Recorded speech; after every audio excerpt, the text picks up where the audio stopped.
umano, may lugar sa Samar na kung tawagin, Biringan. Di umano, dahil wala raw talagang ganong lugar. Parang lost city lang. Hindi ito pinag-uusapan. Bulong-bulungan lang. Turo naman sa amin para makapunta ng Biringan, meron daw kailangang daan ng lagusan o portal. Asya ni ang akasya ang pagsanghan gin papamatud-an makalagsan nga usaha mga portal tikadto ha Biringan. Wala ang mga sinasabi sa mga kwento-kwento na matataas at maliliwanag na building. Wala ring tao at lalong-lalo ng walang engkanto. Ito raw ang Biringan.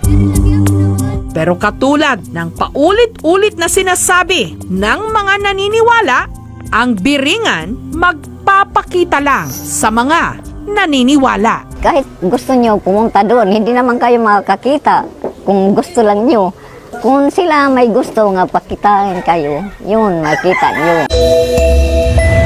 Matapos ang mahaba-habang biyahe at paglalakbay, na ipakita ng aming team na ang Biringan bahagi ng imahinasyon na aayon sa mga kwento-kwento na hindi mapatotohanan. Gayunman, hindi kami umaasa na dito magtatapos ang kwentong bayang ito na sa paglipas ng panahon, sa kabila ng aming mga natuklasan, ay handang paniwalaan.